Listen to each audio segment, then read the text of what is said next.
Doing today, my name is Jaheim Mullen, and I will be talking about federal housing assistance. So I'll first be discussing exploring federal housing assistance policy.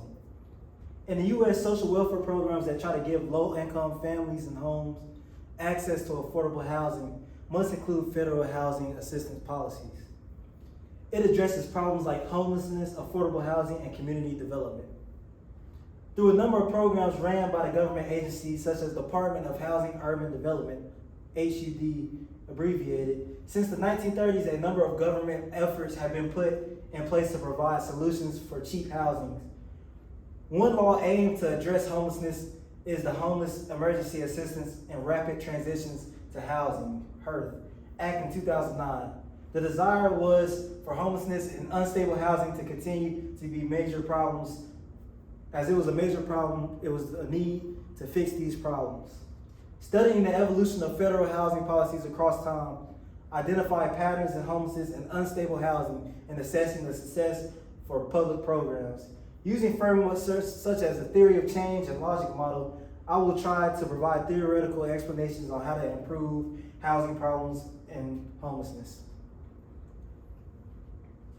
The research evaluates the discrepancy between housing needs and available aid by including empirical data from many sources, as it highlights patterns including the rise of renter household dealings with affordability concerns and shifts in the composition of households receiving HUD assistance.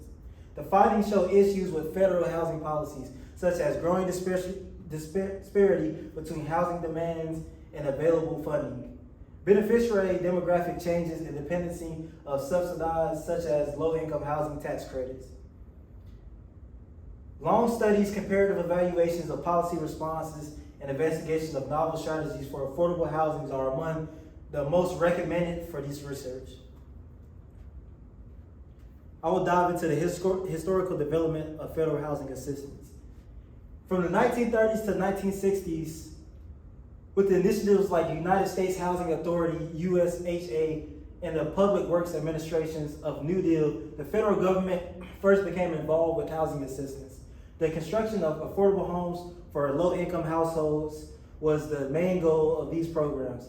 A major advancement in the government housing system was made possibly by the Housing Act of 1937, which established the public housing programs. The goal of this public housing development was to give low-income individuals and families access to safe homes and clean environments. From the 1970s to the 1990s, the transition to rental assistance during this time was Section 8 vouchers. This became very important for federal housing assistance programs. For a conventional public housing, Section 8 gave qualified household rental assistance so they can select homes on private markets. Since the inception in 1986, the Low-Income Housing Tax Credit Program has encouraged private developers to construct affordable rental properties for renters with low incomes. And then this translated from the 2000s to the present. Hybrid financing options, which include parts of tax incentives, rental assistance, and construction-based aid, began to grow in the early 2000s. These tactics were to solve housing affordability issues while maximizing private investments. Aiming to increase coordination among service providers and streamline homeless aid programs, reforms to policies like the Homeless Emergency Aid and Rapid Transition to Housing Act in 2009 were implemented. Trends in the homelessness and housing insecurities. I will be discussing the patterns they've had and what has been like a common thing that has been withholding federal housing assistance. Rising issues of homelessness and housing insecurities. Homelessness and housing instability have been steadily increasing since the 1930s. Despite changes to federal support programs, renters with low incomes are particularly affected because affordability issues are becoming more and more of a matter nowadays. The amount of affordability problems have increased by 2015. Almost half of renters reported having trouble finding affordable housing. Over time, the divide between the amount of housing that is needed and the aid is available has grown significantly. A sign that the policies in place are not keeping up with the increasing demand of affordable housing. Disparities between housing needs and federal assistance. The gap between housing needs and available has increased despite of the initiatives of trying to do better with low-income housing tax credit programs and homeless emergency help and rapid transition to the Housing Act of 2009. There has been a decrease in the proportion of low-income tenants receiving assistance, suggesting that current programs are not as successful. Reaching these people's needs, the demographics of the HUD-assisted households are changing. They're always fluctuating. With the increasing number of elderly and disabled people, there are fewer families with children. These changes have demonstrated how the population of receiving household or housing aid has changed completely. Solutions for these trends and these patterns that has been happening over the years. Studies that draw comparisons across numerous time periods and geographical areas might provide insights on these patterns and efficiencies of policy development. Programs for housing assistance that include social and health services and better serve every need of homeless populations and encourage social integration and long-term stability. It is advised to conduct more research and evaluate the successful housing aid programs, especially in relation to their effects on crime rates and the likelihood of homelessness in the future and health outcomes.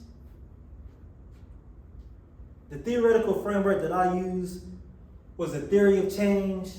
As a theory, with using and implementing this theory, placing homeless people in housing programs as soon as possible, according to the theory of change, will have the best effect on the community by lowering crime rates, lowering the chance of homelessness in the future, and lowering the demand of emergency services. In order to solve more significant social concerns while improving general well-being and integration into society, this theory emphasizes the significance of stable housing. An understanding of housing projects will be able to attack homelessness and the social issues that can be gained by methodically describing and assessing their inputs and activities, outcomes, and impacts through the use of theory of change.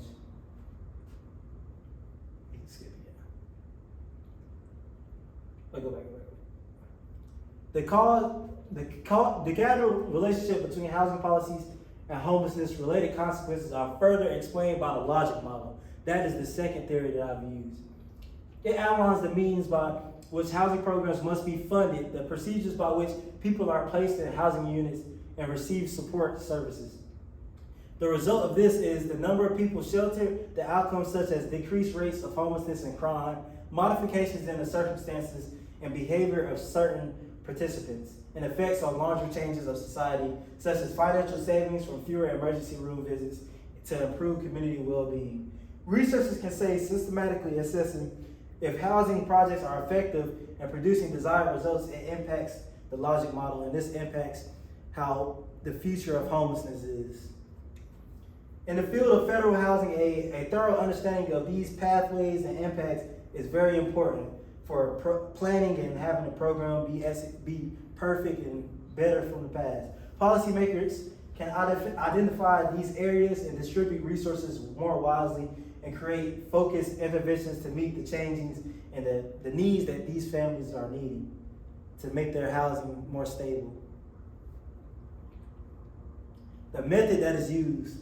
Using a variety of sources for literature review, including books, government records, and reports from housing advocacy organizations, learning about the issues facing public housing aid and the evolution of federal housing assistance programs over the time, trends in homelessness and housing insecurities, potential solutions and policy implications are all implied for this methodology for this project.